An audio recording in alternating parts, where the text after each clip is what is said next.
Hey, ARESxGOD here, and it's time to talk about Frieren, and what an episode. They went insane with this one. We finally have them facing off against the raid boss, that is the Frieren clone. But also I really liked more of the lessons in this episode. While the action was great, it was there. I kind of liked that flashback conversation a lot more with Zerie and Frieren, and Fern kind of being the outcome or the prediction of that entire thing, and makes you think of a lot of things. So overall, another great episode. So let's get into it. Now, also have Frieren throughout while they're planning everything there, thinking of Zerie, and we finally get the conversation towards the end. I really like that. Hey, I can kill Frieren when Fern said that. But like I predicted last week, we have one of the guys that was with Elda there. Dunst comes in wounded and tells them the clones in fact don't have a mind, and here we have them starting the planning stage. Richter was also there. I really liked the conversation between him, Lavin and Kane. Lavin gave it to him, so to say. The snappy comebacks calling him old man there were really fun there. And of course Zenze wasn't going to help. Now Lavin has some information because her brother was in the dungeon before. Tells them about Spiegel, the demon that is making the clones, and apparently that's kind of like a weak monster that has an overpowered skill. Like, it can't attack itself, it's very frail, but it can create these immensely powerful copies of everybody inside there. But now we have the raid boss. The Frieren clone did more than just being powerful, even sealed the door. Even if they went around it, would have been prepared for that there. And this becomes a race against time, because the other clones have a tendency to group up, so they're gonna get flanked also. So they have to kill the clone and take care of Spiegel, so the clones explode, but they have to do it before all of them come to meet up there. And this is where they start talking about Frieren's weakness. Not gonna lie, I wasn't expecting it to go this way. I think they were I was expecting them to focus more on Fern's speed, which they did here, but I like it here in a smarter way, how that weakness is very core to Frieren there, but also very core to how time works for elves and how time works for humans. So we're gonna expand a bit more towards the end with that. And Fern provides the example, tells Frieren, hey, go stand next to that wall and blast her. Frieren, of course, defends, but I like how Dan can also realize this. I was kind of a bit frustrated. Why didn't I realize this sooner? We all had this. It can be something very simple. You don't realize it in the moment, or when you're doing something during it. But then when you see it from a different perspective, or you see it a second time when you're not directly involved, he wasn't in that fight. He realized it here. And Frieren's fatal vulnerability or weakness is when she's casting spell, her mana detection breaks up for just a small moment there. And it's a weakness, but a very small one, to say the least. But I like how she, hey, if you knew this, why didn't you tell us? Talking to Frieren. Oh, it's very embarrassing.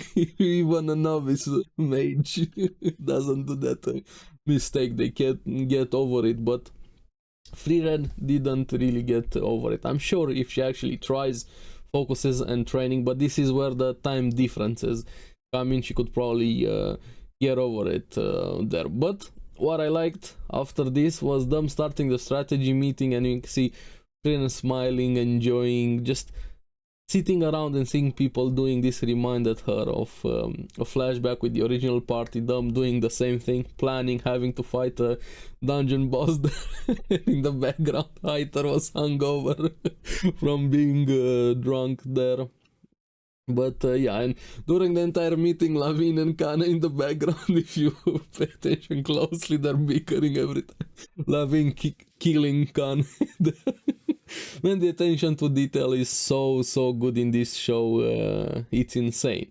But they finally have a plan. We're going to have Frieren and Fern going against the Frieren clone, and the others are gonna have to stay back and keep out the other clones so they don't get flanked. And there's also a reason for this, because if the other clones come in, they're gonna die, but the more people fight, the fight is gonna become more chaotic. So they could probably overpower the Frieren clone, win as a group, but a lot of them are going to die, so less numbers are better for the fight. I really like all of the attention, like giving reasons why we're doing this. This is like this, the rules, the power system, everything. Even more what we found out last episode, the weakness here, and Fern being the key, basically, like the linchpin to this entire thing. We have then Frieren versus Frieren, and Fern having to be on the outside. Oh, yeah, they went ham on the animation, looks so good. The soundtrack also, and then we have the mirror matchup, and Fern having to be on the sidelines to choose her moment to use Zoltrak. And I liked how Frieren explained it there, especially from the perspective of elves. Zoltrak is still new for elves, but for Frieren is has been her entire life. She was always used to cast it. It's like an instinct for her. And even Frieren saying, sometimes when I have to defend against it, it's not fully in my instinct, so my decision making is delayed. They're very important. That decision making was probably the key in this episode here. So this is why, where elves are long lived, they kind of take the scenic route with a lot of things, even decisions here. And that Zoltrak from Fern can kill Frieren by putting all of her mana into it. But before we get to the conclusion of the fight, this was one of the best flashbacks that we've gotten. Kind of puts into perspective everything that this show means. We have Zerie and Frieren, with Frieren bringing Flamme's will after she died. And Flamme, she achieved basically the impossible, just showing that one human can change the entire world. What she did was insane. She actually got the Emperor of the Empire to allow research into magic, when humans always thought that magic is just demons, forbidden, taboo. And for somebody to do that simple fact has huge ramification. It's insane. And she wanted Zerie to also help with this. That was the request in the will, but Zerie flat out refuses, cuts the will, and says this is going to cause magic to spread. Humans are gonna grow in power. It's gonna be the era of humans. But she doesn't want this. Like, they have different views, perspective, and philosophies, how magic should be handled, how people should be, how everything should be around them. But Flamme knew this was going to happen, like she would refuse. And here we have one of the best conversations in the series. Zerie, after that, wanting to talk to Frieren, talking a bit about Flamme, her favorite spell being that field of flowers, and seeing that I think she does care about Flamme, but is still the long-lived species. She always saw Flamme as a short life, but she always made swift decisions. This is the key important thing. As humans, you have very limited time. We all know it is very easy to postpone a decision. I'm gonna do it tomorrow, I'm gonna do it in 5 years, I'm gonna do it whenever. We've all done this. But for elves, they can't do this. It doesn't really affect them. Even, I like how Zerie said, we can do it, postpone a decision 100 years, 200 years, hey, maybe even a millennia, 1,000 years. It's not really gonna affect us because we have that time. But humans don't, so they are much faster in those decisions, which causes them to also overtake elves, the era of humans. And I like how Zerie told Frieren, do not neglect your training, Frieren. Only the Demon King or a human mage would kill you. But here you see the differences in perspectives, philosophies. Well, Zerie is kind of dreading this one a bit, doesn't want this to happen, even though she knows it's going to happen. Frieren was excited at the prospect of new mages, new type of magic, new era, new things, change, different magic there. And I really like that correlation. Just show how everybody views the world differently depending on their circumstances, how they value things, what things they value. This was probably one of my favorite flashbacks in the entire anime right now. I can't wait to find out more about Zerie. Hopefully we're going to have a reunion, even though Frieren said they're never gonna meet each other again. I'm also very curious about Craft. I have so many questions about this beautiful world, characters that we have here with Frieren, but that's going to be in the future. Now back in the present, we have the fight coming to a conclusion.